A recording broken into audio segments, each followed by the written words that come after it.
पीले दांत वाली बहू। रंजना कभी ब्रश नहीं करती थी। उसे कितनी बार उसके माँ बाप ने डांटा, लेकिन उसका कोई असर उस पर होता ही नहीं था, जिस कारण से उसके दांत पीले पीले हो जाते हैं। शादी के बाद अरे बहू, वैसे तो तुझ में कोई कमी नहीं है, पर तेरे दांत इतने पीले कैसे हैं बेटा? कैसे मतलब? कोई सर्जरी थोड़ी ना कराई है। वो तो क्या नाम, मैं ब्रश नहीं करती थी तो पीले हो गए। अब क्या करूं? आप कहें तो लाल करवा लूं या फिर काले? यार ये क्या है, क्यों माँ से लड़ रही हो? लड़ रही हूँ? अरे मैं लड़ रही हूँ या ये बोल रही है कि दांत पीले हैं, पीले। अरे तपस्या थोड़ी ना की है इन्हें पीले करने के लिए। बकायदा ब्रश नहीं किया है 20 साल तक, तब जाकर। छी, कैसी बात कर रही हो? ये उस वक्त तो पीले नहीं थे जब हम लोग तुम्हें देखने आए थे। अरे तब साफ करवा लिया होगा डेंटिस्ट के पास जाकर। अब देखो कैसे पीले पीले लग रहे हैं। रंजना सास की तरफ गुस्से से देखती है। फिर शुरू हो गई पीले पीले पीले। अरे पीले तो तब भी थे जब मेरे हाथ का रसगुल्ला उड़ा उड़ा कर खा रही थी और बोल रही थी, लड़की नहीं गुणों का खजाना दे रहे भाई साहब आप। खैर, अब वो लोग करते भी तो क्या करते, पीले दांत वाली बहू पल्ले पड़ी थी तो झेलना तो था ही। एक दिन कीर्तन में रंजना गाना गा रही थी। अरे कमला बहन, माँ का द्वार है, यहाँ तो सब शुद्ध होकर आते हैं, फिर अपनी बहू को ब्रश भी नहीं करवाती तुम। दूर से पीले पीले दांत भक्ति में बाधा उत्पन्न कर रहे हैं। अरे कोई 2 साल की बच्ची थोड़ी ना लेकर आई हूँ मैं बहू बनाकर। अच्छी खासी लड़की है, अरे कैसे करवाऊं ब्रश? ये तो उसे खुद करना चाहिए ना। अब माँ बाप तो इसके जैसे तैसे निपटा दिए, ये नहीं सोचा कि सास कैसे संभालेगी।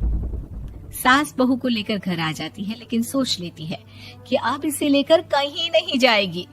अगले रोज बहू कहती है, अरे क्या हो गया, मंदिर नहीं जाना क्या? कीर्तन का वक्त हो रहा है। मेरी मधुर वाणी से कान्हा जी जागते हैं और सोते हैं।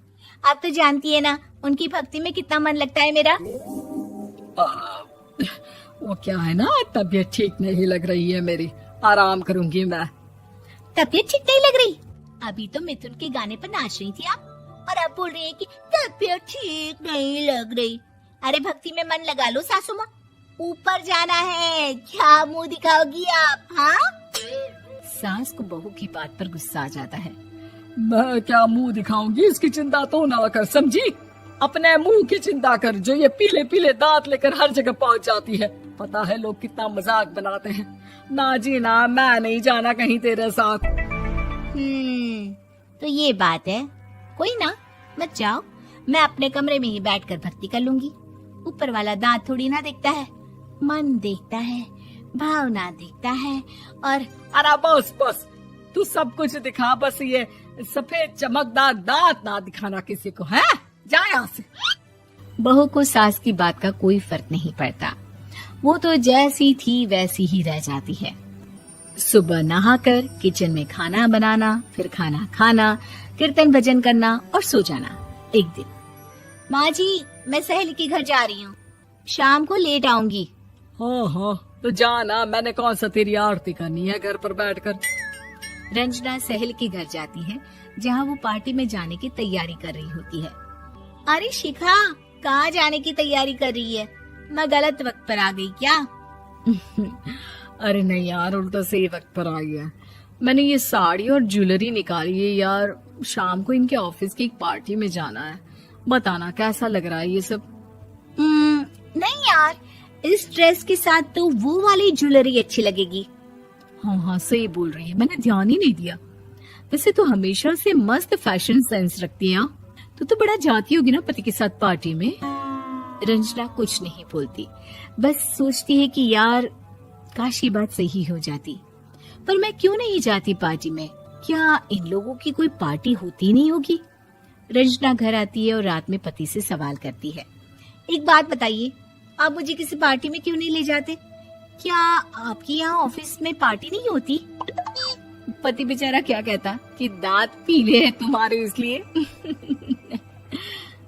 अरे कोई पार्टी होती नहीं हम लोगों के ऑफिस में, तो कहाँ से लेकर जाऊं? और मार्केट, मॉल, कहीं वीकेंड घूमना, कहीं तो। अरे यार, सारे हफ्ते में एक छुट्टी मिलती है, तो सोचता हूँ कि आराम ही कर लूं। क्यों? रंजना मन मार के रह जाती है। पहले कभी सास के साथ मंदिर जाया करती थी, लेकिन वो भी सास ने ले जाना बंद कर दिया। घर बैठी बैठी रंजना बोर हो जाती है। तभी उसे आइडिया आता है और वो मायके जाने का सोचती है। सासू माँ, 2 दिनों के लिए मम्मी के घर जा रही हूँ। अच्छा ठीक है, आराम से जा। और हाँ, माँ से कुछ अच्छी आदत सीख कर आना कि कैसे शरीर के हर भाग की तरह दांतों की सफाई भी जरूरी होती है, समझी? शुरू हो गई ना आप। वो लोग आपकी तरह नहीं है कि छोटी छोटी बात का बतंगड़ बना दे। उन लोगों के लिए मैं मायने रखती हूँ, ना कि मेरे पीले पीले दांत। रंजना माँ को बिना बताए उन लोगों को सरप्राइज देती है, लेकिन जैसे ही वो दरवाजे पर पहुँचती है, अंदर देखती है कि घर वाले कहीं जा रहे होते हैं। अब माँ, काश रंजना दीदी के दांतों वाली प्रॉब्लम नहीं होती, तो वो भी हम लोगों के साथ चलती ना बुआ जी की बेटी की शादी में। हाँ बेटा, लेकिन अब उसे कौन समझाए कि उसको उसके पीले दांत नहीं दिखते, लेकिन उसके आसपास के लोगों को कितना एम्बैरेसिंग फील कराते हैं। मुझे तो कितनी बार उसके स्कूल की टीचर ने शिकायत की कि उसके साथ कोई लड़की बैठना भी नहीं चाहती, और ना ही कॉलेज में कोई उससे बात करना चाहता था। लेकिन पता नहीं क्यों उसे ये बात समझ में ही नहीं आती। कोई कमी नहीं है उस लड़की में, बस यही कि दांत पीले हैं। वो तो भला हो जीजा जी और उनकी माँ का, जो दीदी को जैसी है वैसे ही रखा हुआ है। रंजना को अपने घर वालों की बात सुनकर बहुत दुख होता है। वो सोचती है कि वो क्या करे, लेकिन फिर वो सीधा डेंटिस्ट के पास जाती है, अपने दांत चमकाती है और कसम खाती है कि वो रोज ब्रश करेगी। अरे क्या हो गया? तुम तो 2 दिनों के लिए गई थी ना, पर कोई ना, अच्छा है, चलो आ गई तो। रंजना सास के सामने आकर खड़ी हो जाती है और पूरी स्माइल करती है, उसके चमकदार दांतों को दिखाती हुई। हैं? चले मंदिर। माँ, मुझे माफ कर दीजिए, मैंने आप लोगों को बहुत एम्बैरेसिंग फील करवाया। मैं आज से रोज ब्रश करूंगी।